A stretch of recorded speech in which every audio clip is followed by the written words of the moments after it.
하나님 주신 말씀 우리 한 목소리로 함께 읽습니다. 이스라엘 모든 지파가 헤브론에 이르러 다윗에게 나아와 이르되 보소서 우리는 왕의 한 고륙이니이다. 전에 곧 사울이 우리의 왕이 되었을 때에도 이스라엘을 거느려 출입하게 하신 분은 왕이시었고 여호와께서도 왕에게 말씀하시기를 내가 내 백성 이스라엘의 목자가 되며 내가 이스라엘의 주권자가 되리라 하셨나이다 하니라. 이에 이스라엘 모든 장로가 헤브론에 이르러 왕에게 나아오매 다윗 왕이 헤브론에서 여호와 앞에 그들과 언약을 맺음에 그들이 다윗에게 기름을 부어 이스라엘 왕으로 삼으니라. 아멘. 오늘은 사무엘상 26장부터 보도록 하겠습니다. 사무엘상 26장을 펴시면 됩니다. 우리가 지난주에 우리 다윗의 광야 생활을 한번 살펴봤습니다. 광야 생활은 다윗만 아니라 우리도 지금 또 과거에 하나님 나라 갈 때까지 계속 광야 인생을 걷고 있습니다. 이 광야 생활, 광야 인생을 다윗을 통해서 우리도 이런 인생을 걷고 있구나 하는 걸 살펴봤는데, 다윗의 광야 인생에서 먼저 배고픔이 있었습니다. 극심한 배고픔. 떠나가 보니 배고프고 집이 그립고, 그리고 두 번째 다윗 인생에는 두려움이 있었죠. 두려우니까 가드 왕 아기스에게 가서 미친 척하고 살려고 발부둥 쳤습니다. 그리고 그의 인생에는 사람들의 배신도 있었습니다. 기껏 도와줬더니 배신해서 고발하고 현상금이 걸려 있으니까 가서 잡아가라 하고, 배고픔, 두려움, 그리고 배신만 있으면 이 광야 인생이 빡빡해서 어떻게 살겠습니까? 그런데 우정도 있었죠. 요나단이 나타나서 한번 힘을 주고 위로를 하고 돌아갔습니다. 그런데 또 우정으로만 끝나는 것이 아니죠. 그 안에 하나님의 도우심도 있었고 하나님의 강권적인 인도하심도 있었습니다. 광야 생활을 지탱할 수 있었던 다윗의 힘은 사무엘이었는데 믿는 구석 사무엘이 죽었습니다. 그리고 나서 다윗 마음에는 내가 이제 살아야 되겠다, 이제 생존해야 되겠다 하는 이 생존 본능만 생겼습니다.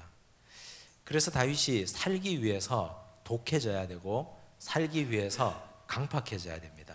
마침 그때 누가 내 뺨이라도 한번 때려주면 좋겠다, 울고 싶은데 뺨 맞은 격으로 나발이 한번 다윗을 찔렀죠. 그래서 나발을 죽이려고 400명의 군대를 거느리고 가다가 아리따운 여인 아비가일, 지혜로운 여인을 만났습니다. 광야에는 이렇게 사랑도 있습니다. 그 여인을 통해서 다윗 마음에 잃어버린 생명 사랑을 다시 회복하고 나발은 죽고 여인을 데려다가 아내로 삼았습니다. 이것이 지금까지 다윗의 광야 생활을 정리한 내용입니다. 오늘 우리가 26장을 보시면 26장은 굉장히 중요합니다. 왜냐하면 25장을 기준으로 25장 1절에 사무엘이 죽음에 이렇게 나왔잖아요. 믿는 구석 사무엘이 죽기 전, 죽고 난 후. 죽기 전에 다윗은 사울을 굴 속에서 한번 살려준 적이 있습니다. 근데 그때는 사무엘이 죽기 전이에요. 사무엘이 나중에 내가 이 어려움을 극복하고 돌아가면 자기를 왕으로 인정해 주겠다 하는 시절이었습니다. 그때는 사무엘이 있으니까 다윗이 사울을 살려준 것은 어찌 보면 진정한 생명사랑은 아니죠. 근데 사무엘이 죽었어요. 그리고 나서 다시 사울을 죽일 수 있는 기회가 왔습니다. 26장 보십시오. 1절, 10사람이 기브아에 와서 사울에게 말하여 이르되 다윗이 광야 앞 하길라산에 숨지 아니하였나이까 하매. 역시 10사람들이 다윗을 고발했습니다. 사울이 이 제보를 받고 광야 황무지로 다윗을 찾아왔습니다. 사울의 군대가 황무지에서 야영을 합니다. 다윗은 그 지리에 능통하니까 저 높은 곳에 보니까 사울의 군대가 야영하고 있습니다. 들어가서 다 자고 있으니까 당장 찔러 죽여도 아무도 모를 것 같아요. 그래서 가까이 가봤습니다. 보십시오. 7절입니다.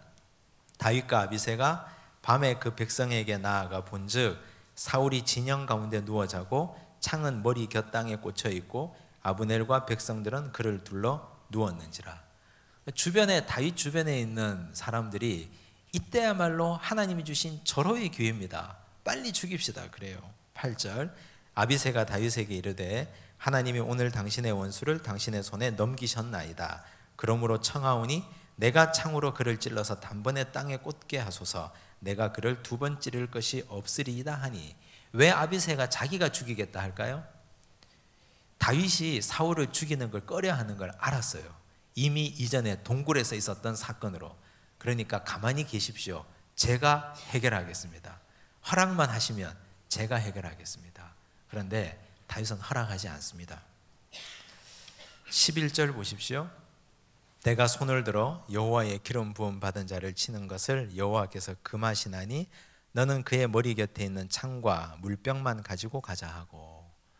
왔다 갔다 하는 표시만 냅니다. 창과 물병을 가지고 가는 표를 내고 내가 다녀갔습니다 하는 표시만 냅니다. 그래서 다시 사울을 살려줘요. 이것이 훨씬 더 진정한 생명 사랑입니다. 왜냐하면 사무엘이 죽은 후였기 때문입니다. 그래서 다윗은 아비가일을 통해서 생명 사랑의 은혜를 회복하고 이제 진정한 하나님의 사람으로 믿는 구석 없이도 하나님 앞에 단독자로 서가게 됩니다.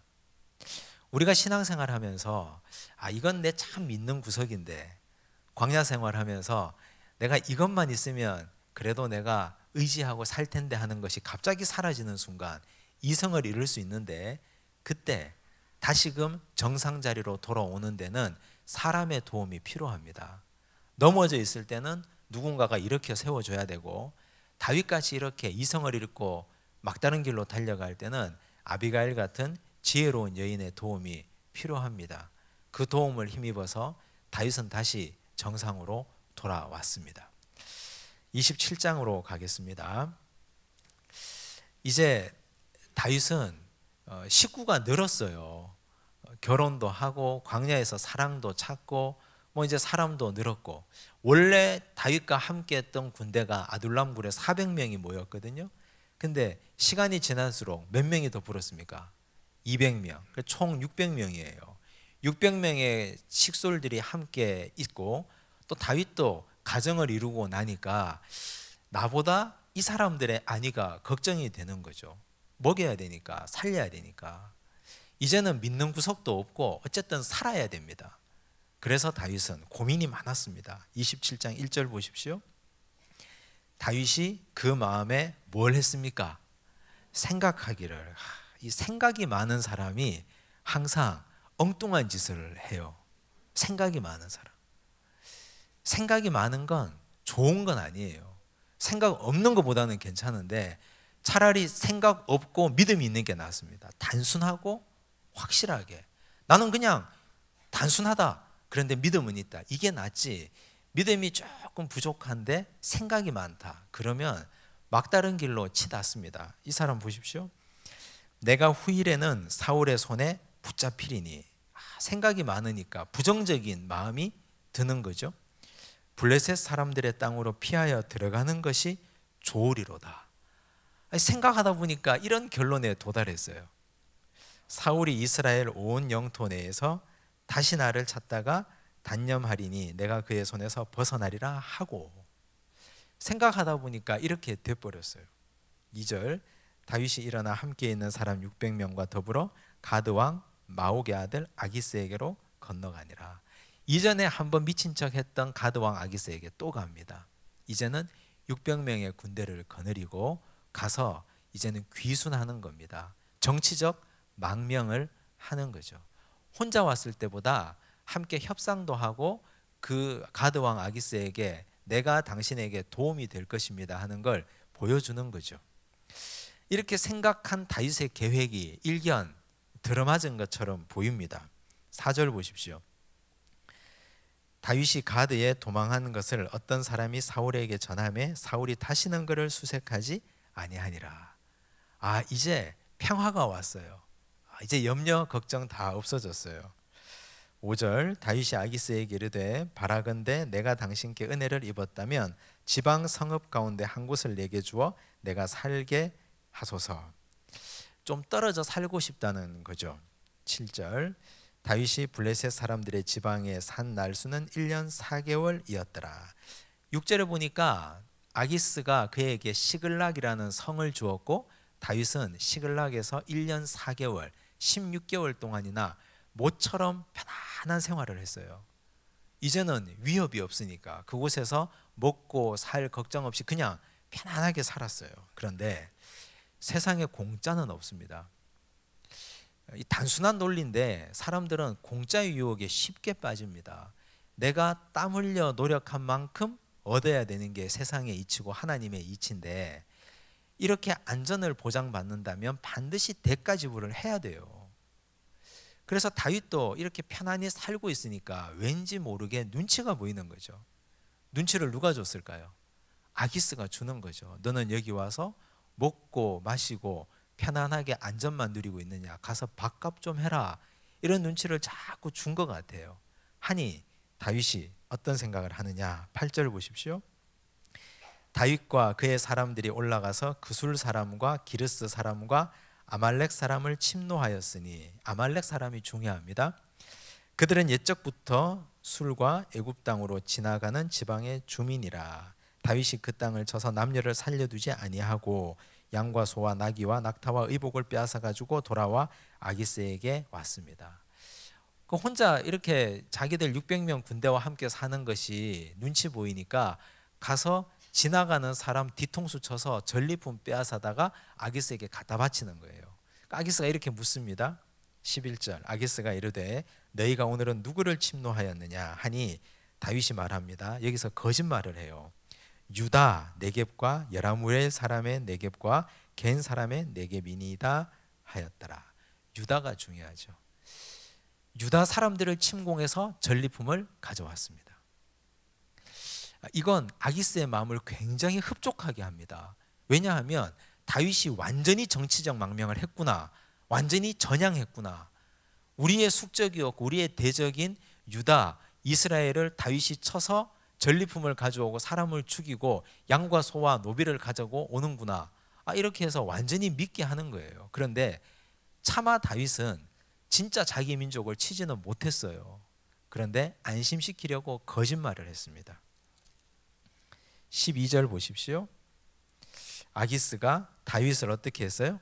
믿고 말하기를 다윗이 자기 백성 이스라엘에게 심히 미움을 받게 되었으니 그는 영원히 내 부하가 되리라고 생각하니라.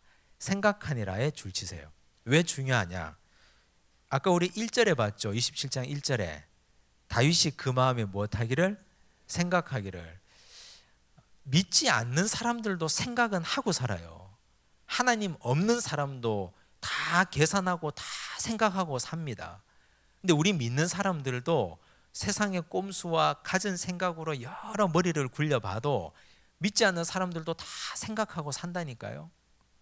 그래서 하나님 없는 사람들의 생각과 하나님이 있는 사람의 생각이 부딪히면 누가 이길 것 같아요? 하나님 없는 사람의 생각이 이겨요. 대체로.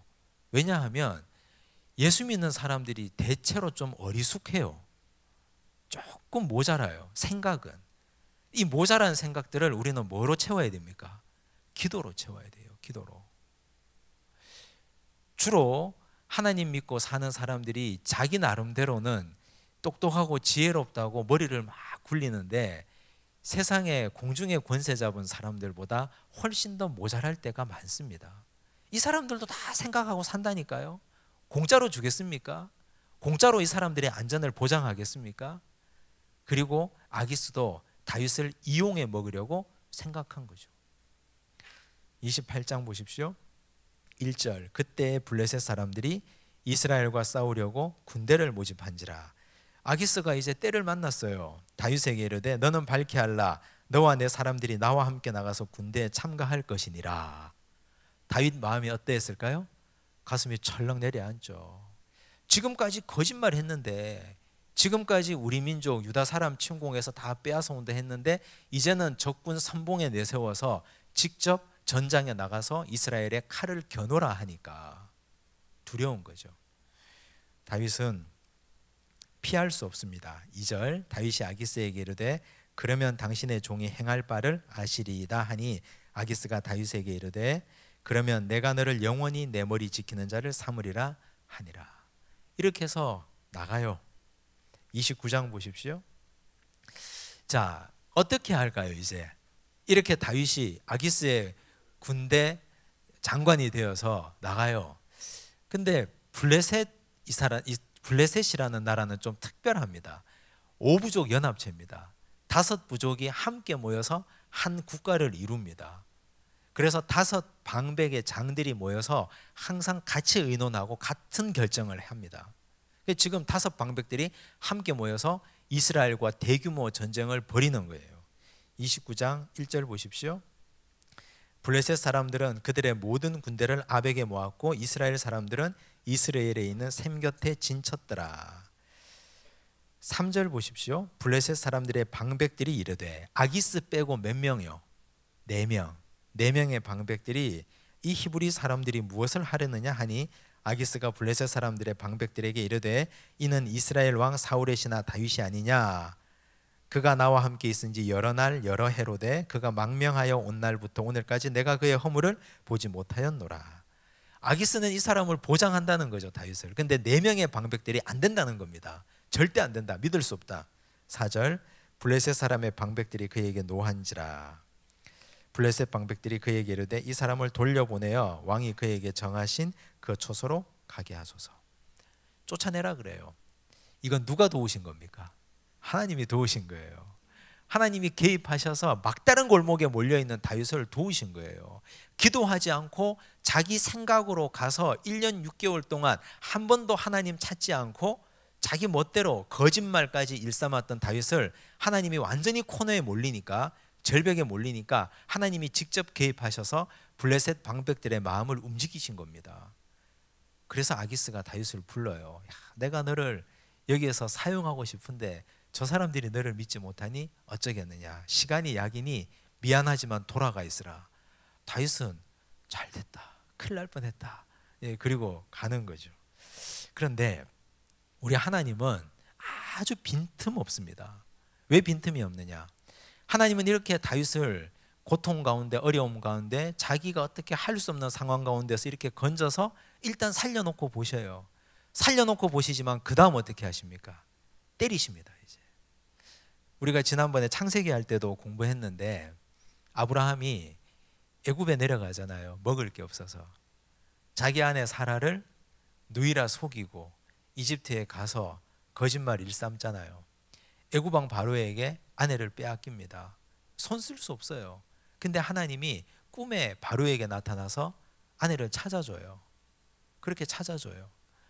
그래서 코너에 몰렸을 때 하나님이 일단은 건져놓고 보시는데, 일단 자기 집에 데려오고 나서는 혼내십니다.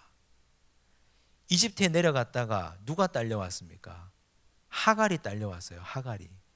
그리고 자기 조카 롯의 믿음이 거기에서 병들었습니다. 무엇을 보고? 나일강의 풍족한 모습을 보고, 애굽 땅의 풍부함을 보고 믿음이 병들어 버렸습니다. 그래서 조카 롯이 소돔 땅으로 가잖아요. 그 집에 하갈이 들어와서 집안을 쪼개어 놓잖아요.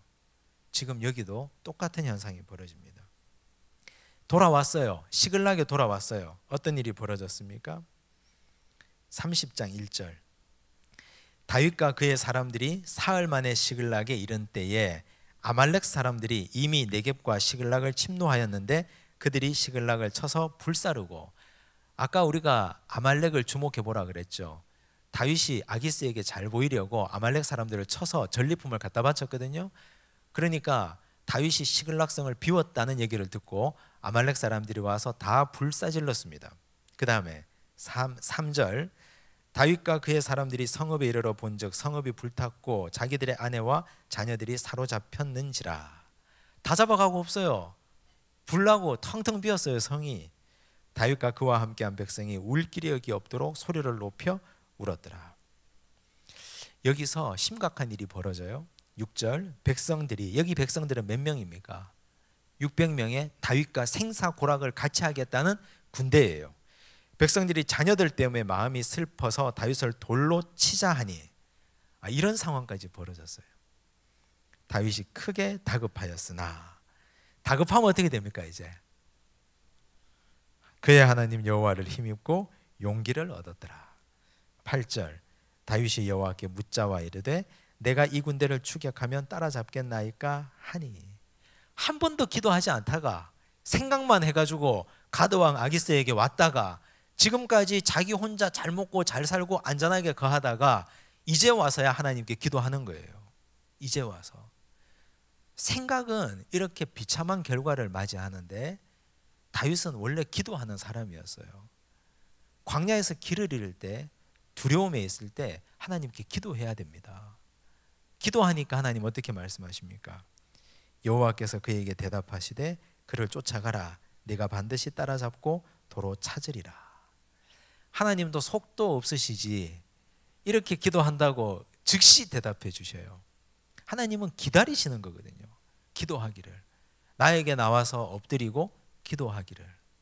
다윗이 물었어요. 하나님, 지금까지 생각만 하다가, 생각을 하면 두려움에 사로잡히고 부정적인 생각이 들어서 이렇게 되는데 기도하니까 하나님 회복시켜 주셔요. 나중에 어떻게 됩니까?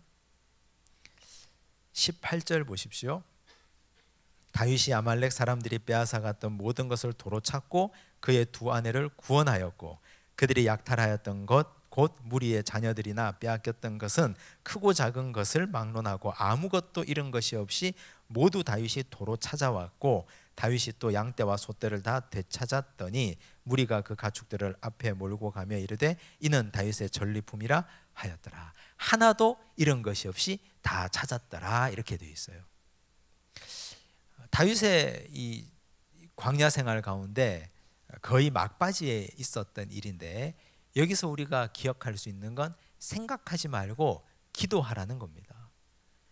광야 생활에서 길을 잃고 두려움이 있을 때는 혼자 생각하지 마시고 엎드려 구하시고 기도하시기 바랍니다. 그러면 역사가 일어납니다. 우리의 생각은 참 모자라서 믿지 않는 사람, 공중의 권세 잡은 사탄의 영에 사로잡혀 있는 아기스의 생각보다 못해요. 그래서 우리는 기도함으로 하나님의 능력을 덧입어야 됩니다. 기도해서 승리할 수 있기를 바랍니다. 자, 이제 사무엘 하로 넘어갑니다. 사무엘상 31장에 보면 사울의 죽음이 있고요. 이제 사무엘 하로 갑니다. 사무엘 하를 보시면 왕이 돼요. 자, 왕이 되는데 2장 보십시오. 사무엘 하 2장. 다윗은 이제 기도하고 정신을 차렸죠. 정신 차렸으니까 다시 돌아왔을 거 아니에요. 유다 땅으로 돌아오니 사울이 죽었어요. 이 블레셋과의 전쟁에서. 사울이 죽으면 바로 왕이 될 줄 알았죠. 근데 왕이 못 돼요. 왜? 왕으로 인정해 줄 사무엘이 죽었기 때문에. 시간이 또 한참 걸립니다. 2장 4절 유다 사람들이 와서 거기서 다윗에게 기름을 부어 유다 족속의 왕으로 삼았더라. 먼저 자기 지파 유다 지파의 왕이 됩니다. 그래서 다윗의 두 번째 기름 부음입니다. 첫 번째 기름 부음은 사무엘상 16장에 사무엘이 와서 이새의 집에 막내 아들 다윗에게 기름을 붓습니다. 첫 번째예요. 두 번째 기름 부음이 바로 이 장면인데 자기 지파 유다 지파의 왕이 됩니다. 근데 유다 지파의 왕이 되면서 다윗은 거기에서 불평하지 않습니다. 불만하지 않습니다. 왜냐하면 다윗은 감사하게 받았습니다. 생각만 했다가 자기가 절벽에서 떨어질 뻔했잖아요. 근데 하나님이 그를 데려다가 살려주시고 기도해서 온 백성들, 자기 아내들, 자녀를 다 찾게 해주셨습니다. 그게 감사해서 한 지파의 왕이 된 것도 감사하고 있습니다. 그렇게 해서 장차 얼마를 보냈느냐? 2장 11절 보십시오. 다윗이 헤브론에서 유다 족속의 왕이 된 날수는 7년 6개월이더라. 내가 온 지파의 왕이 될 사람인데 이깟 유다 지파의 왕으로 만족해서 되겠습니까? 하고 하나님께 따지지 않고 주신 것에 감사하고 주신 은혜에 감격하며 7년 6개월을 그냥 거기 머물러 살았어요. 간혹 우리가 일을 하다 보면 내 그릇보다, 내가 생각하는 내 그릇보다 작은 일을 맡을 때가 있어요. 직장에서나 일터에서나 교회에서나. 나는 훨씬 더 큰 일을 할 수 있는데, 나는 더 큰 거 하고 싶은데 요만큼 주실 때가 있거든요. 그런데 그때 하나님 주신 은혜에 감사하셔야 됩니다. 작은 일에 충성해야 하나님 큰 것을 주십니다. 먼저 하나님 적은 거 줘보고 열심히 잘 감당하고 최선 다해서 섬기는가 보고 그 다음에 하나님이 큰 거 주시는데, 하나님 나라의 법칙은 먼저 큰 것부터 던져주지 않습니다. 다윗이 어떻게 하나님의 눈에 들었습니까? 자기 아버지 집에 양 한 마리 소중하게 여기는 것부터 하나님을 기쁘게 했거든요. 사자가 잡아가면 사자의 발톱, 사자의 입에서 건져내고, 곰이 물어가면 곰의 입에서 양을 건져냈거든요. 그래서 그 한 마리, 양 한 마리를 소중히 여기는 다윗을 하나님 귀하게 보시고 그에게 기름을 부었습니다. 이제 하나님은 한 지파를 한번 맡겨보시는 겁니다. 한 지파를 맡겨보니까 7년 6개월 동안 열심히 다스리거든요. 최선을 다해서 그 지파를 섬겼습니다. 그러니 나머지 11지파에게 소문이 날 거 아니에요. 보십시오. 3장 1절. 사울의 집과 다윗의 집 사이에 전쟁이 오래매 7년 6개월 동안 몰락해가는 사울 왕과와 다윗 집안에 전쟁이 있었어요. 다윗은 점점 강하여 가고, 비록 한 지파지만, 유다 지파 하나지만 유다 지파가 똘똘 뭉쳐서 나머지 11지파를 압도하는 거죠. 사울의 집은 점점 약하여 가니라. 보십시오. 5장 보십시오. 아까 우리가 읽었던 본문입니다. 그래서 이제 나머지 이스라엘의 11지파가 다 다윗에게 옵니다. 이스라엘 모든 지파라 그랬어요. 어디로 왔습니까? 다윗이 왕으로 있던 유다 지파의 수도 헤브론에 왔어요. 그러면서 말합니다. 전에 곧 사울이 우리의 왕이 되었을 때에도 이스라엘을 거느려 출입하게 하신 분은 왕이시었고, 여호와께서도 왕에게 말씀하시기를 내가 내 백성 이스라엘의 목자가 되며 내가 이스라엘의 주권자가 되리라 하셨나이다 하니라. 이에 이스라엘 모든 장로가 헤브론에 이르러 왕에게 나아오매 다윗 왕이 헤브론에서 여호와 앞에 그들과 언약을 맺으매 그들이 다윗에게 기름을 부어 이스라엘 왕으로 삼으니라.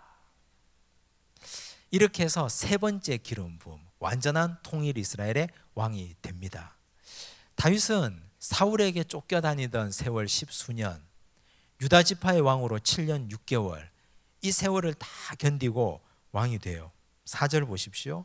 다윗이 나이가 30세의 왕위에 올라 40년 동안 다스렸으되 헤브론에서 7년 6개월 동안 유다를 다스렸고, 예루살렘에서 33년 동안 온 이스라엘과 유다를 다스렸더라.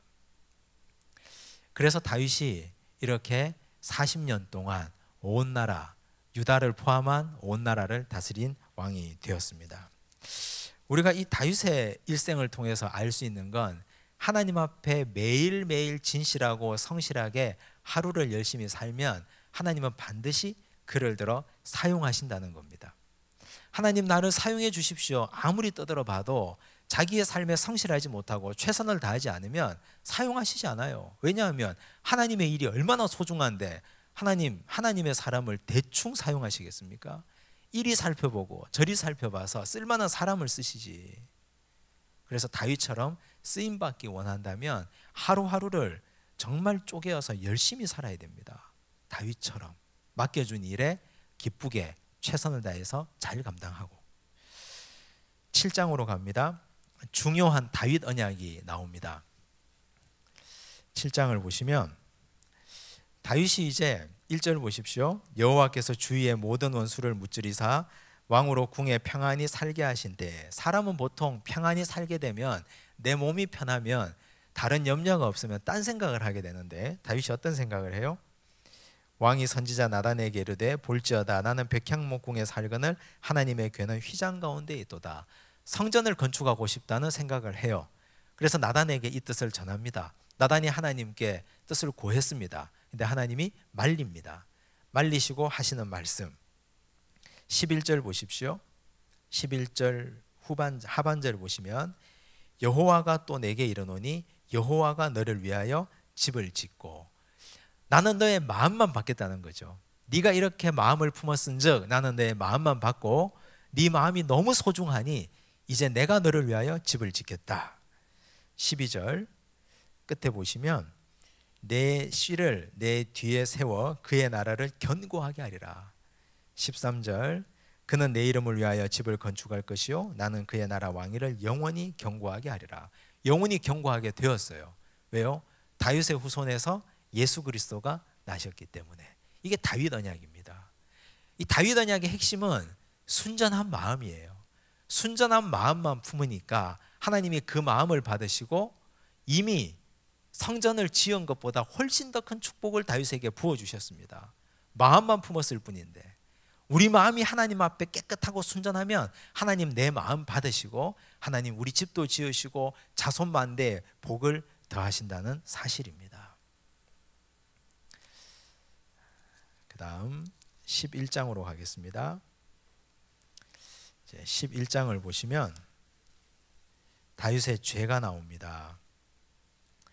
이렇게 훌륭했던 다윗도 죄를 짓게 되죠.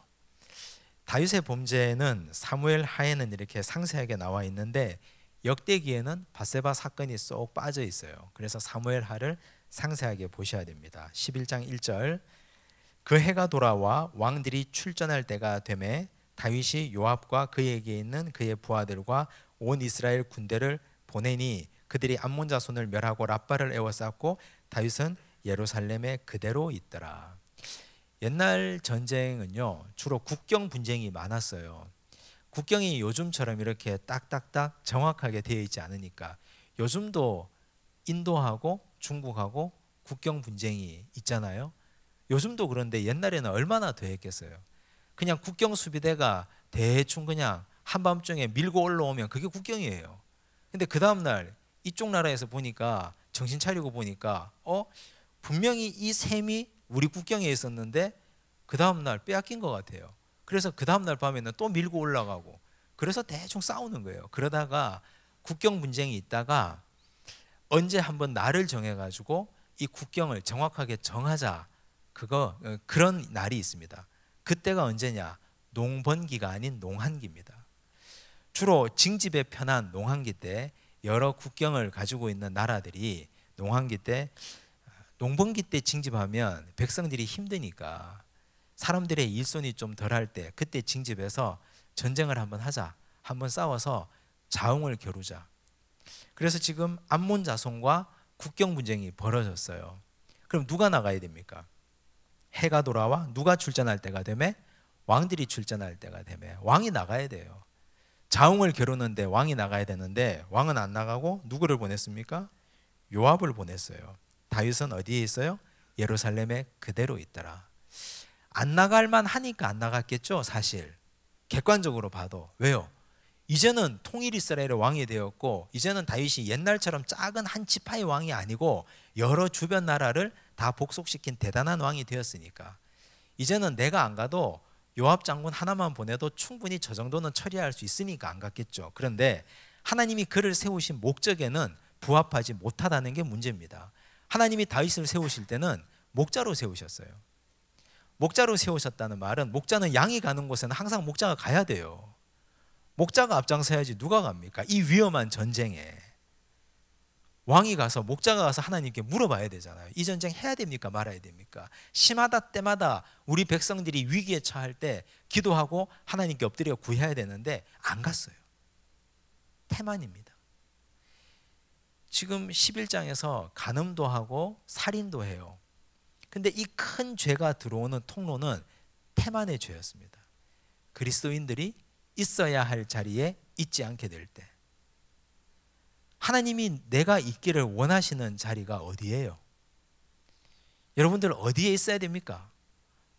하나님이 오늘 이 자리 나로 하여금 있고자 너는 여기 있어야 된다 라고 하시는 그 자리에 있지 않을 때 그때 슬금슬금 죄가 들어옵니다. 태만의 죄로부터 시작되었습니다. 2절입니다. 저녁 때에 다윗이 그의 침상에서 일어나 왕궁 옥상에서 거닐다가 그곳에서 보니 한 여인이 목욕을 하는데 심히 아름다워 보이는지라. 아름다워 보이는지라. 안목의 정욕이죠. 안목의 정욕에 사로잡혔으면 이때 다윗이 어떻게 해야 돼요? 내가 잘못했구나. 백성들을 보내고 내가 여기서 낮잠 자고 저녁에 일어나서 산책하다가 이 못 볼 것을 봤구나. 빨리 말을 대령해라. 내가 빨리 암몬 자손과의 전쟁에 나가야 되겠다 하고 가야 돼요. 가지 않아요. 시험이 이렇게 눈앞에 왔다 갔다 하는데 시험을 흘려보내야 되는데 시험을 붙잡으면 뭐가 됩니까? 죄가 되죠. 3절 다윗이 사람을 보내 그 여인을 알아보게 하였더니. 왜 알아봐요? 왜? 알아보기는 그냥 눈 찔끔 감고 가면 되지. 여인에 대해서 알아봤어요. 왔어요. 그는 엘리압의 딸이요 햇사람 우리아의 아내 밧세바가 아니니까 하니. 알아보니까 처녀도 아니고 남편이 있는 여인이에요. 다윗이 전령을 보내어 그 여자를 자기에게로 데려오게 하고 그 여자가 그 부정함을 깨끗하게 하였으므로 더불어 동침함에 그 여자가 자기 집으로 돌아가니라. 십계명의 간음을 범했습니다. 이 큰 죄를 범하는 것은 처음부터 이렇게 작정하고 한 게 아니에요. 이렇게 무너지는 건 처음에 이렇게 무너지는 건 하나님의 백성이 있어야 할 자리에 있지 않을 때, 하나님이 원하는 은혜의 자리에 있지 않을 때, 내가 궤도를 이탈할 때, 태만할 때, 그때 죄가 들어온다니까요. 그래서 간음이 시작되었습니다.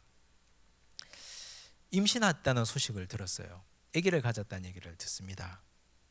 그러니까 여기서 이제 다윗은 머리가 복잡해집니다. 6절 보십시오. 다윗이 요압에게 기별하여 햇사람 우리아를 내게 보내라 하매 요압이 우리아를 다윗에게로 보내니. 전쟁 중에 있던 밧세바의 남편 우리아를 데려옵니다. 어떤 죄입니까? 군기문란죄예요. 어떻게 전쟁 중에 있는 군사를 자기 임의로 데려옵니까? 아무리 왕이라 한들.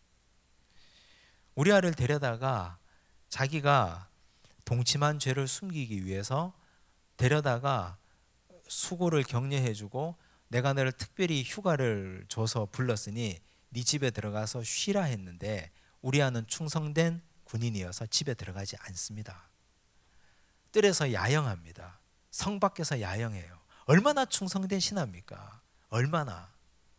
왕에게 이런 신하 하나가 있다는 게 얼마나 가치 있고 얼마나 훌륭한 신하입니까? 그러면 내가 가슴을 치고 회개하고 엎드려 자복해야 되는데 그러지 않습니다. 편지를 하나 써서 우리아 손에다가 들려보냅니다. 요압에게 가서 이걸 보여주라. 순진하고 착한 우리아는 왕이 보낸 서찰을 가슴에 품고 자기를 죽이려 하는지도 모르고 가서 요압에게 주죠. 그 편지에 뭐라고 쓰여 있습니까? 제일 앞에 선봉에 우리아를 보내라. 그리고 너희들은 뒤로 빠져라. 돌에 맞아 죽어요. 우리아가. 요압은 뭔가 이상합니다. 느낌이. 어떤 느낌이요? 왕이 이럴 사람이 아닌데 지금 나라에 뭔가 일이 일어났구나. 나중에 요압이 와보니까 어때요? 우리아의 아내가 왕비가 돼 있어요. 밧세바가. 그러면서 속으로 요압은 다 그림이 그려진 거죠. 요압이 다윗을 존경하겠습니까? 신하로서 다윗을 그때부터 진심으로 따르겠습니까? 따르지 않아요. 요압과 함께 가까운 사람들의 술자리에서 다윗은 뒷담화거리가 됩니다. 나중에 결국 요압이 다윗을 배신하죠. 결국 이게 한 가지 죄가 크고 큰 죄를 계속 낳습니다. 우리아를 살인하는 살인의 죄까지. 내 이웃의 남종이나 여종이나 내 이웃의 모든 소유를 탐내지 말라 했는데 탐심의 죄까지. 십계명 10가지 중에 3가지 죄를 범해요. 이 무시무시한 죄가 하나님의 백성이 있어야 할 자리에 있지 않은 죄, 그로부터 시작되었습니다. 27절 보십시오. 그 장례를 마침에, 누구의 장례입니까? 우리아의 장례예요. 다윗이 사람을 보내 그를 왕궁으로 데려오니 그가 그의 아내가 되어 그에게 아들을 낳으니라. 다윗의 행한 그 일이 여호와 보시기에 악하였더라. 사람은 다 속였는데 누구는 못 속였어요? 하나님은 못 속였어요. 하나님이 나단을 보냅니다. 나단을 보내가지고 한 가지 비유를 들려주죠. 그 비유를 다윗이 듣고, 유명한 비유잖아요. 그 비유를 듣고 다윗이 화를 냅니다. 그 악한 놈이 누구냐? 데려와라. 내가 혼을 내주겠다. 나단이 말합니다. 그가 바로 당신입니다. 그리고 나단이 이어서 다윗에게 세 가지 죄를 선포합니다. 보십시오. 10절 보십시오. 12장입니다. 12장 10절입니다. 이제 다윗이 밧세바와의 사건에서 지은 죄 때문에 세 가지 벌을 받아요. 10절, 이제 네가 나를 업신여기고, 하나님을 업신여겼단 말입니다. 햇사람 우리아의 아내를 빼앗아 내 아내로 삼았은즉 칼이 내 집에서 영원토록 떠나지 아니하리라 하셨고. 이대로 돼요, 안 돼요? 다윗 집에 칼이 떠나요, 안 떠나요? 안 떠납니다. 왜냐하면 압살롬의 반란으로 아들에게 쫓겨서 예루살렘을 버리고 다시 광야로 나가거든요. 다윗 집의 후손들은 계속 죽고 죽이는 일이 계속 반복됩니다. 두 번째, 11절, 여호와께서 또 이와 같이 이르시기를, 보라, 내가 너와 내 집에 재앙을 일으키고 내가 내 눈앞에서 내 아내를 빼앗아 내 이웃들에게 주리니 그 사람들이 내 아내들과 더불어 백주에 동침하리라. 이 일이 벌어집니까, 안 벌어집니까? 벌어져요. 압살롬의 반란 때 압살롬이 예루살렘을 차지하고 아버지 다윗이 남겨두었던 후궁들과 왕궁 옥상에서 동침합니다. 폐륜도 그런 폐륜이 없죠. 근데 하나님께서 말씀하신 예언대로 그대로 돼요. 14절 보십시오. 이 일로 말미암아 여호와의 원수가 크게 비방할 거리를 얻게 하였으니 당신이 낳은 아이가 반드시 죽으리이다. 밧세바와의 사이에 낳은 아이가 죽습니다. 세 가지 말이 그대로 이루어집니다. 그런데 다윗이요, 나단이 와서 이렇게 책망했을 때 다윗이 그냥 무덤덤이 이 말을 받았을까? 그렇지 않아요. 다윗은 침상을 눈물로 띄울 만큼 크게 회개했습니다. 회개했으면 하나님이 용서해 줘야 되는 거 아닙니까? 회개했으면. 근데 우리는 구약을 통해서 계속 하나님의 속성을 깨달아가고 있는데, 레위기를 배울 때 속건제 정신을 배웠습니다. 속건제가 뭡니까? 이웃과의 관계에서 물건을 하나 훔쳤으면 내가 가서 미안하다 하는 걸로 끝내지 말고 물건값의 20%를 대해서 갚아주고, 그리고 하나님께 와서 또 제사하라 그랬어요. 지금 다윗이 우리아의 아내 밧세바를 빼앗아서 자기 아내를 삼고 우리아를 죽였습니다. 근데 자기가 한번 하나님 앞에 진심으로 회개했다고 그게 끝납니까? 아니에요. 죄의 값은 끝까지 책임져야 됩니다. 하나님이 회개한 다윗의 회개를 받으시죠. 용서해 주십니다. 용서는 하시지만, 그러나 자기가 지은 죄는 평생 짊어지고 가야 되는 겁니다. 그래서 죄가 무서운 거예요. 만약 하나님께서 다윗에게 이렇게 시범 케이스를 보여주지 않으면 우리는 죄를 가볍게 여길 겁니다. 실컷 죄 짓고 회개하면 그만이지. 내 몸으로 죄 짓고 이웃 사람들을 괴롭게 하고 힘들게 하고 나는 하나님께 회개했으니 나는 모르겠다, 계산 끝났다 해버리면 이게 얼마나 파렴치한 크리스찬입니까? 우리가 이웃들과의 관계에서 잘못할 수 있어요. 뭐 살다 보면 이웃에게 손해도 끼칠 수 있고 잘못을 할 수도 있잖아요. 그럼 어떻게 해야 됩니까? 속건제 정신에 따라서 그들에게 잘못을 갚아주고 회개하고 용서를 구하고, 그리고 다시 하나님께 나와서 제사하고 예배드리고 회개해야 됩니다. 그렇지 않으면 정말 파렴치한 크리스찬입니다. 예수 믿는 사람이 그렇게 살면 안 돼요. 그래서 요즘 하나님의 사람들이 세상에서 손가락질을 받고 욕먹는 이유가, 나는 하나님과 계산 끝났다, 난 너하고는 할 말이 없다, 이런 말이 안 통하는 사람들 때문에 하나님이 욕먹는 겁니다. 성경은 절대 그렇게 가르친 법이 없어요. 다윗도 마찬가지예요. 다윗이 얼마나 크게 회개했는지 시편 51편을 한번 보십시오.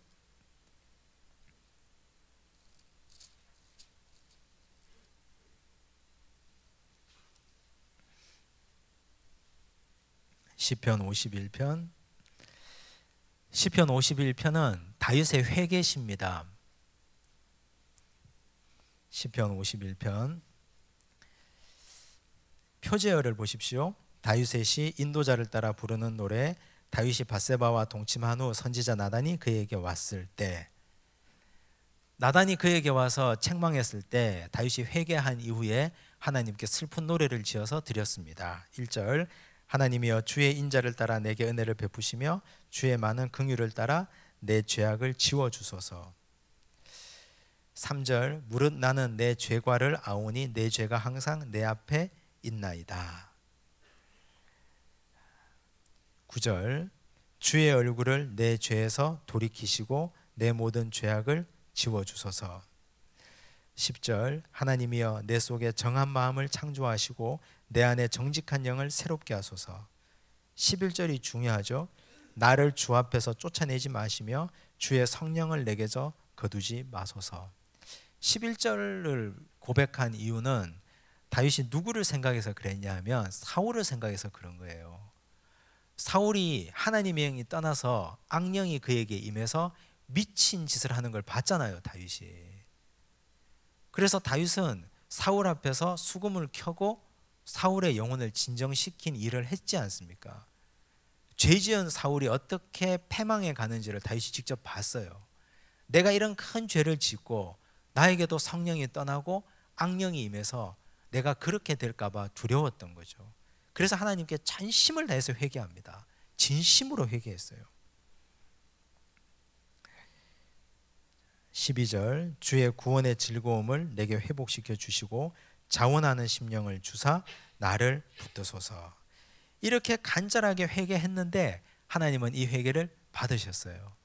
받으시고 그래 나는 내 회개를 받는다. 그런데 세 가지 잘못, 세 가지 문제는, 멍에는 네가 짊어지고 가라. 네 집에서 칼이 떠나지 않을 것이다. 백주에 네 후궁들이 욕보임을 당할 것이다. 아이가 죽을 것이다. 세 가지 벌을 주셨습니다. 다시 돌아옵니다.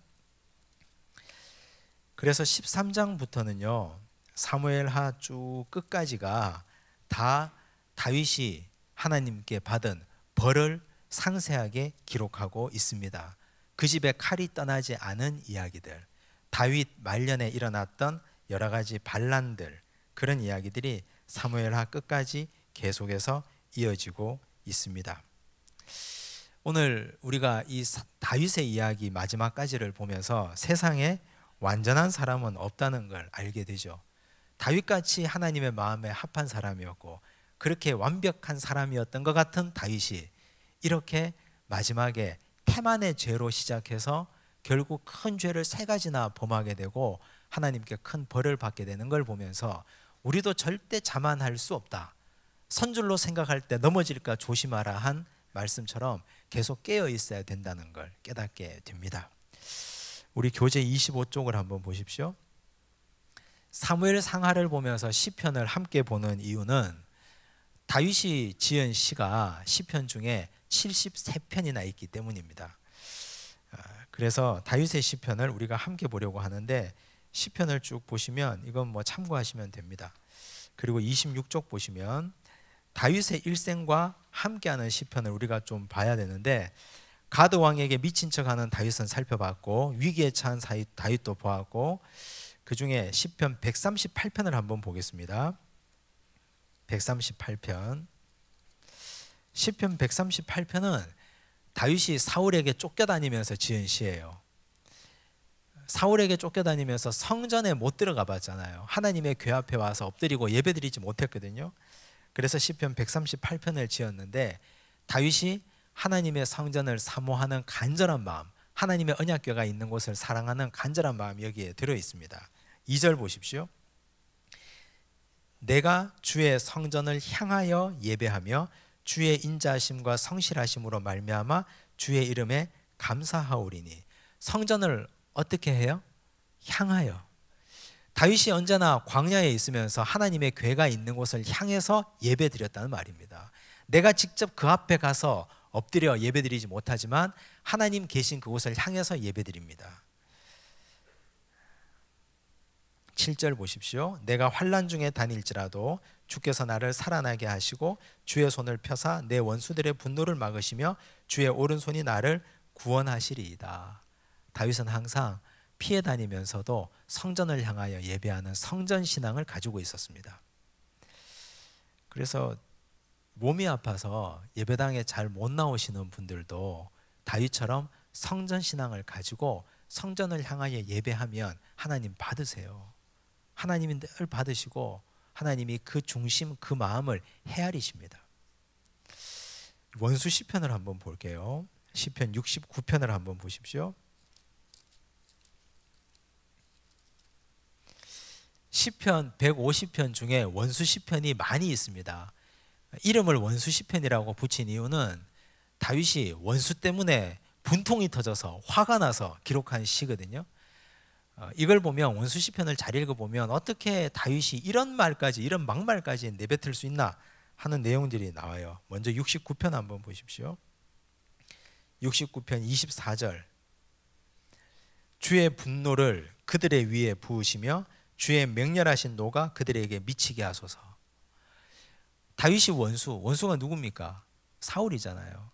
그래서 이렇게 기도한 거예요. 하나님 분노를 사울의 머리 위에 부으시고 맹렬하신 노를 사울과 그와 함께한 자들에게 미치게 하십시오. 이렇게 기도한 거죠. 우리는 우리 원수들을 위해서 그렇게 기도할 수 있겠습니까? 하나님, 아무개가 내가 미워 죽겠는데 하나님 그에게 벼락을 좀 내려주시면 좋겠습니다. 이렇게 기도할 수 있겠어요? 근데 다윗은 그렇게 기도했어요. 25절 보십시오. 그들의 거처가 황폐하게 하시며 그들의 장막에 사는 자가 없게 하소서. 장막에 사는 자가 없게 하소서. 이 말은 일가 친척 삼족을 다 멸하여 주십시오. 이런 기도예요. 무시무시한 기도 아닙니까 이거? 28절 보세요. 더 무서운 기도. 그들을 생명책에서 지우사 의인들과 함께 기록되지 말게 하소서. 우리가 아는 다윗이 이렇게 무서운 기도를 하나님께 했어요. 왜 이 원수 시편이 중요하냐 하면 오늘 우리는 나와 원수 맺고 있는 사람들이 분명히 있어요. 미운 사람, 싫은 사람이 있어요. 근데 다윗은 직접 원수를 대면해서는 칼로 찔러 죽일 용기도 없었습니다. 사울을 죽일 기회가 2번이나 있었는데 다 살려 보내줬어요. 한 번은 옷자락만 베고 한 번은 창과 물병만 가져오고 다 살려줬어요. 그런데 마음속으로는 죽이고 싶은 분노가 늘 마음에 있었습니다. 근데 이 분노를 어떻게 해소합니까? 하나님께 기도로 해소하고 있습니다. 이게 너무 훌륭한 거예요. 우리는 사람을 죽이고 싶고 때려 죽이고 싶고 정말 저 사람 함께하기 싫은데 이 분노를 어떻게 해소하십니까? 가서 머리채를 잡습니까? 아니면 여러 인간의 꼼수로 그 사람에게 덫을 만들어서 빠지게 하십니까? 아니면 주변 사람들 불러 모아놓고 뒷담화를 막 하십니까? 소극적이고 그런 은밀한 복수를 하십니까? 가장 훌륭한 건 이렇게라도 기도하는 거예요. 다윗이 훌륭한 거. 우리가 기도할 때 하나님께 그렇게 기도하셔도 됩니다. 제가 기도학교 할 때도 말씀드렸는데 원수 시편, 원수를 하나님 탄원하는 기도를 하셔도 돼요. 근데 하셔놓고 마지막에 어떻게 기도할 것 같아요? 하나님 진짜 죽여주십시오? 이렇게 기도할 수 있겠어요? 어지간히 독하지 않고? 우리가 하나님께 기도하면서 마지막에는 그런데 하나님 생각해 보니까 저도 잘못한 게 요만큼 있는데 하나님 알아서 하십시오. 이렇게 마무리하겠죠. 그래서 다윗의 이 원수 시편은 굉장히 중요합니다. 다윗의 원수 시편을 늘 마음에 새기시기를 바랍니다. 자, 시편은 이렇게 우리가 정리하겠습니다. 욥기를 보겠습니다. 자, 욥기를 보시면 욥기 1장을 한번 보십시오. 욥기의 주제는요. 욥기는 사실 저작 연대가 그렇게 확실하지 않아요. 근데 욥기는 처음과 끝은 좀 재미가 있는데 중간에는 무슨 말인지 도통 알 수가 없어요. 변론과 변론이 계속 일어나기 때문에. 근데 욥기가 굉장히 중요한 신학을 담고 있는데 26페이지 보니까 하나님의 백성들의 모든 시험은 하나님의 허락하시지 않으면 일어나지 않는다. 이게 굉장히 중요해요. 왜냐하면 욥이 동방의 의인으로 잘 먹고 잘 살았잖아요. 부자로 살았죠. 그런데 사탄이 욥을 시기했습니다. 하나님께 와가지고 막 충동질을 합니다. 하나님, 저거 하나님이 잘 먹고 잘 살게 하니까 저렇게 잘 섬기죠. 한번 빼앗아 보십시오. 원망할걸요? 이렇게 해요. 그래서 하나님이 사탄에게 허락을 해줘요. 그러면 생명 말고 네가 원하는 대로 한번 해보라 그래요. 여기서 알 수 있는 신학은 우리에게 일어나는 모든 어려움들, 고통들, 환난들 하나님의 허락하심이 아니면 일어나지 않는다. 하나님의 백성들은. 그래서 하나님의 백성들이 겪는 모든 어려움에는 반드시 하나님의 뜻이 있다는 겁니다. 하나님의 계획과 뜻이 있다는 거. 이 신앙 고백이 우선 되어야 합니다. 그 뜻과 그 계획을 발견하지 못하면 우리는 항상 훈련의 수레바퀴 속에서만 계속 맴돌게 돼요. 이걸 찾고 깨달아야 됩니다. 또 한 포인트는 사탄도 하나님의 다스림 안에 있는 존재이다. 사탄이 하나님의 명령을 받아서 일을 하잖아요. 대적도 하지만 사탄은 궁극적으로 하나님 손안에 다스림 안에 있습니다. 그래서 사탄과 하나님이 1대1 동급이 아니라 사탄은 하나님 휘하에 있는 악한 놈 정도일 뿐이에요. 그렇게 두려워하실 필요가 없다는 거죠. 또 인간이 겪는 시험과 고난에 대한 신학을 얘기하는데 4가지 정도를 얘기하죠. 첫째, 욥이 당한 시험이 뭡니까? 큰 부자였는데 어느 날 갑자기 물질을 다 빼앗아가죠. 우리 인생에 닥치는 시험 중에 참 견디기 힘든 것이 물질의 고통이에요. 물질을 다 앗아가요. 근데 물질을 빼앗아가는 것까지는 괜찮아요. 근데 욥이 당한 고통은 2번째가 뭡니까? 자녀를 또 앗아가요. 자녀를. 사랑하는 혈육들을 다 데려가요. 자녀를 데려가는 고통 겪어보지 않는 사람은 말로 할 수 없습니다. 또한 욥이 당한 고통은 뭡니까? 육신의 고통이에요. 온몸에 독종과 종기가 나서 기와장으로 긁어서 피가 나도 가려움이 계속 심해요. 3번째 당한 고통, 사랑하는 사람들이 다 떠납니다. 아내가 뭐라고 합니까? 봅시다. 욥기 2장 9절 2장 9절 보십시오. 그의 아내가 그에게 이르되 당신이 그래도 자기의 온전함을 굳게 지키느냐 하나님을 욕하고 죽으라. 아내가 하나님을 욕하고 죽으라 그랬어요. 그리고 아내가 떠났습니다. 사랑하는 사람들이 떠나고 친구가 떠나고 아내가 하나님을 욕하고 죽으라 하고 다 떠나요. 이거 정말 고통이죠. 물질 잃었죠. 자녀 잃었죠. 몸에 병 들었죠. 정말 나를 지켜줄 것 같은 혈육, 친지 다 떠나죠. 그러니까 내면이 어떻게 됩니까? 3장 26절. 나에게는 평온도 없고 안일도 없고 휴식도 없고 다만 불안만이 있구나. 내면이 불안한 거예요. 이렇게 되니까 욥이 고백하는 거.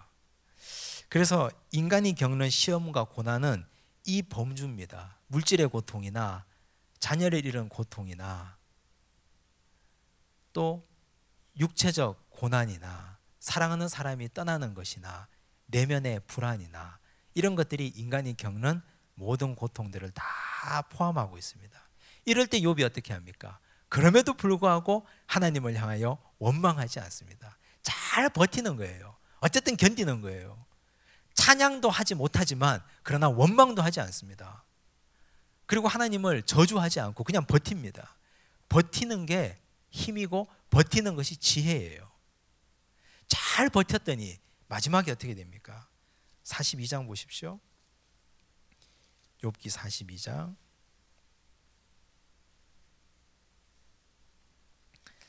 이제 하나님이 욥에게 나타나셨습니다. 하나님이 욥에게 나타나셔서 말씀하십니다. 38장부터 이제 말씀하시는데요. 38장부터 한번 볼까요? 38장 1절. 그때 여호와께서 폭풍우 가운데서 욥에게 말씀하여 이르시되 무지한 말로 생각을 어둡게 하는 자가 누구냐? 4절 내가 땅에 기초를 놓을 때 네가 어디 있었느냐 내가 깨달아 알았거든 말할지니라. 8절 바다가 그 모태에서 터져 나올 때에 문으로 그것을 가둔 자가 누구냐 하나님이 욥에게 물으십니다. 40장 보십시오. 여호와께서 또 욥에게 일러 말씀하시되 트집 잡는 자가 전능자와 다투겠느냐 하나님을 탓하는 자는 대답할지니라. 욥이 여호와께 대답하여 이르되 보소서 나는 비천하오니 무엇이라 주께 대답하리이까 손으로 내 입을 가릴 뿐이로소이다. 내가 한 번 말하였사온즉 다시는 더 대답하지 아니하겠나이다. 그러면서 하나님과 욥과의 대화가 계속 이어져요. 그러다가 42장 보십시오. 5절 욥의 고백입니다. 내가 주께 대하여 귀로 듣기만 하였사오나 이제는 눈으로 주를 배움나이다. 그러므로 내가 스스로 거두어드리고 티끌과 재 가운데에서 회개하나이다. 이래서 욥이 하나님을 만납니다. 그래서 결국 욥의 결론은 나중에 욥이 부자가 되었다는 얘기가 나와요. 부자가 되고 몇 배의 축복을 받았다는 게 결론이 아니라 견디고 또 견뎠더니 듣기만 했던 하나님을 눈으로 보았다 하는 게 욥의 고백이에요. 욥기를 요즘 신학자들은 지혜문학으로 구분하는데 왜 지혜문학으로 구분하느냐 하면 견디는 것이 지혜이기 때문입니다. 우리가 삶의 끝이 보이지 않고 끝간데 없는 고통 가운데 막 살아가고 있는데 그런데 그럼에도 불구하고 하나님의 뜻을 깨달아 알 수 없을 때 오늘 하루도 견디고 사는 것 그게 지혜예요. 그 잘 견딤의 끝 가운데 하나님은 만나주시고 대답하시고 자신의 모습을 보여주십니다. 욥은 그 신학의 의미를 우리에게 알려주고 있습니다. 이제 오늘 우리가 시편도 살펴봤고 욥기도 함께 나눠봤습니다. 다음 주는 열왕기 상으로 들어가서 역대의 왕들을 함께 보려고 합니다. 기도하겠습니다. 하나님 은혜 감사합니다. 하나님께서 오늘 우리에게 다윗의 일생을 보게 하시고 다윗이 기록한 시편도 보게 하시고 욥의 고백도 듣게 하시니 감사합니다. 하나님의 마음에 합한 왕 다윗도 태만의 죄에 머물렀을 때 10여 명 가운데 3가지나 범하는 큰 죄를 지었습니다. 주님 오늘 우리가 성도로서 있어야 할 자리에 머물게 하여 주시옵소서. 하나님 원하는 곳에 있게 하여 주시고 하나님 바라는 일을 하는 참으로 지혜로운 인생들 살게 하여 주시옵소서. 힘든 자 어렵게 하는 자들이 있을 때 사람에게 하소연하지 않게 하여 주시고 하나님께 원수를 향한 기도를 드렸던 다윗처럼 우리도 하나님께 탄원하며 기도하는 백성 삼아 주시옵소서. 주님 욥에게 주셨던 많은 환난들이 오늘 우리의 인생에도 있습니다. 환난과 고통과 눈물산을 넘는다 할지라도 그런 모든 어려움 가운데 낙심하거나 절망하지 않게 하여 주시고 견디고 이겨내는 것이 지혜임을 깨닫게 하여 주시옵소서. 오늘 하루도 견디고 이겨내며 나중에 하나님 만나는 그날에 우리가 눈으로 주를 배움나이다 고백하는 귀한 주의 백성들 삼아 주시옵소서. 모든 말씀 예수님 이름으로 기도드리옵나이다. 아멘.